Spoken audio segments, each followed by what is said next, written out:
તપાસ ચાલુ થશે હું સામેથી આવીને આપ સૌ લોકોને આપણી જે કંઈ પ્રશ્ન છે એના સંપૂર્ણ જવાબ આપીશ. પરંતુ હમણાં પ્રાથમિક જવાબદારી જે છે એ જવાબદારી તરીકે આપણે આ કાટમાળ હટાવીને કોઈ બી લોકો જે હજી જે ગુમ લોકો છે તેને તાત્કાલિક શોધવામાં આવે એ જવાબદારી છે ને એ જવાબદારી અમે લોકો તાત્કાલિક રીતે કઈ રીતે એને વધુમાં વધુ ઝડપથી પૂર્ણ કરી શકીએ તેની મહેનત ચાલે છે. આપ જોઈ શકો છો કે ટીમ આખી અહીંયા જ છે અને એ કામગીરી ઝડપથી કઈ રીતે પૂર્ણ થઈ શકે તે માટેની મહેનત કરી રહ્યા છે. હમણાં કલેક્ટર ઓફિસ આની બેઠક થોડીક જ વારમાં ચાલુ થશે.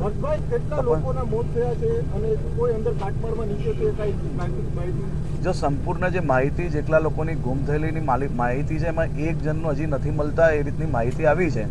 એને શોધખોળ ચાલુ છે અને આના માટે હજી વધુની જે ટીમની જરૂર હોય તો એ બી ટીમ હમણાં લગાડવામાં આવશે. આપ જોઈ શકો છો ચારે દિશામાં જેટલા કામ કરી શકે જે જગ્યા અવેલેબલ છે, જાણે કે ડાબી બાજુથી કામ કરતા હોય તો એની જ સામે જમણી બાજુ કામ એટલે ના કરી શકાય કે ટેકનિકલી આખું જે સ્ટ્રક્ચર છે એ બેવ બાજુથી કામ કરીએ તો નીચે પડવાના કારણે જે કામ કરતા લોકો પર બી એ રિસ્ક થઈ શકતું હોય છે. એટલે ટેકનિકલી જે કંઈ પોસિબલ છે એટલા વધારેમાં વધારે લોકો લાગેલા છે કામમાં અને વહેલી સવાર પહેલાં કામગીરી પૂર્ણ કરવાનું અમારું ટાર્ગેટ છે.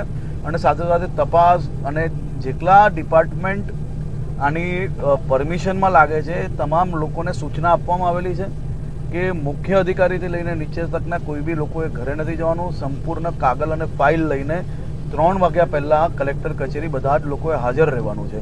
એમાં પછી જે કોઈ ડિપાર્ટમેન્ટ આવતા હોય બધા જ ડિપાર્ટમેન્ટે આ જવાબદારી આપવામાં આવી છે અને બધા જ લોકોને પોતાના જે કંઈ રિપોર્ટ છે એ આજે જ રાત્રે રજૂ કરવાની સૂચના આપવામાં આવી છે.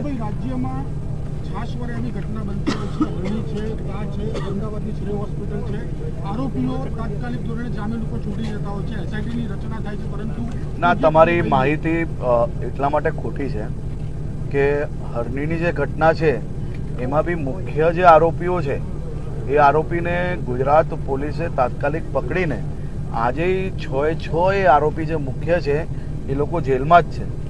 અને જે મોરબીની ઘટના છે એ મોરબીની ઘટનામાં બી તમે કોઈ બી સારા વકીલો થ્રુ એની આખી ચાર્જશીટ તપાસવી જોઈએ કે સરકારે જે એસઆઈટી રચેલી એની ચાર્જશીટની અંદર કોઈ બી પ્રકારની છૂટછાટ નથી આપી.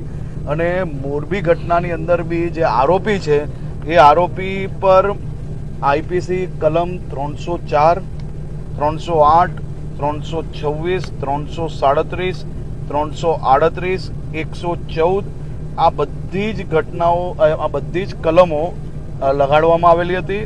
અને એ આરોપીને બી હાઈકોર્ટની અંદર બી જામીન રિજેક્ટ થયા. અનેક દિવસો દલીલો ચાલી.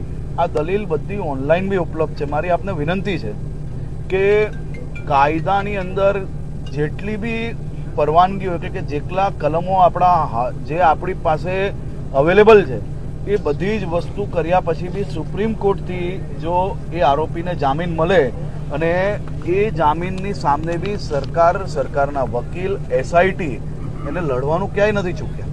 એટલે કુલ મળીને કોઈ બી આરોપીને છોડી લેવામાં આવે છે એ વાતમાં દમ નથી. અમારા બી બાળકો છે ભાઈ અને આ આપણા બી પરિવારજનો છે અને આની તપાસ પછી તમે સમજુ માણસ છો ભાઈ. મેં આપને કહ્યું કે ભાઈ હમણાં હજી બેઠક છે, બેઠક પછી હું એનો સંપૂર્ણ જવાબ તમને સૌને આપીશ અને માહિતી આપીશ તમને. ભાઈ મેં પહેલાં જ કહ્યું કે હજી તપાસની 3 વાગે ચાલુ થશે. ચાલુ થયા પછી તપાસના અંતે આપણે સૌને બધા જવાબ આપવામાં આવશે.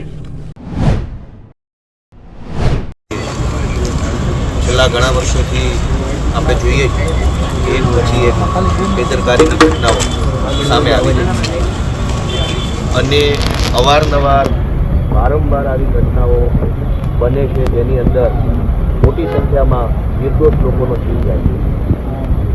કોઈ પણ વ્યક્તિના જીવનને પાછું અપાવી શકાતું નથી પરંતુ બચાવી શકાય. વારંવાર આવી ઘટનાઓ બનતી હોવા છતાંય આજ દિવસ સુધી ભૂતકાળના કોઈ પણ આવી ઘટનાના આરોપીઓને આકરી સજા થઈ હોય એવું સાંભળવામાં આવ્યું. એટલે કે સજાઓ થતી નથી. એટલે જે કંઈ પણ આવા વ્યક્તિઓ છે એમની કિંમત એટલે છાસવારે ગુજરાતના નિર્દોષ નાગરિકોનો ભોગ લેવાય છે. આ દુઃખદ ઘટનામાં જે કોઈ પણ ભોગ બનનાર વ્યક્તિઓ છે એમને વહેલામાં વહેલી તકે પૂરતો ન્યાય મળે એવી અમારી રજૂઆત છે, માંગણી છે. અને આ દુઃખના સમયમાં દુઃખમાં ભાગીદાર બનવા માટે થઈ આજે અમે અમારી આખી ટીમ, ધારાસભ્ય હેમંતભાઈ ખવા, અમારા પાર્ટીના આગેવાન રાજુભાઈ સોલંકી, બધા જ આજે સાંજે એક શ્રદ્ધાંજલિ પદયાત્રાના માધ્યમથી આ દુઃખના સમયમાં સહભાગી અને એક વકીલ તરીકે, કાયદાના જાણકાર માણસ તરીકે તો આ રાજકોટની ઘટનાની એફઆઈઆરમાં જાણી જોઈને કે આયોજનપૂર્વક કે સમજી વિચારીને કે કોઈના કહેવાથી આ આખી ઘટનાના મૂળ જવાબદાર આરોપીઓ એટલે કે રાજકોટ મ્યુનિસિપલ કોર્પોરેશનના ફાયર વિભાગના અધિકારીઓના નામ લખવામાં આવ્યા. રાજકોટ મ્યુનિસિપલ કોર્પોરેશનના અધિકારીઓ કરોડો રૂપિયાનો પગાર એટલા માટે લે છે કે આખા રાજકોટ કોર્પોરેશનની અંદર જ્યાં જ્યાં ફાયરના સાધનોની જરૂર હોય ત્યાં લાગ્યા છે કે કેમ નથી લાગ્યા, તો એ યુનિટોને બંધ કરાવવા, ફાયરના સાધનો લાગે એના માટે સતત મોનિટરિંગ કરવું, સુપરવિઝન કરવું, પેટ્રોલિંગ કરવું, એના માટે સરકારના કરોડો રૂપિયાનો પગાર મ્યુનિસિપલ કોર્પોરેશનના ફાયર વિભાગના માણસોને મળે.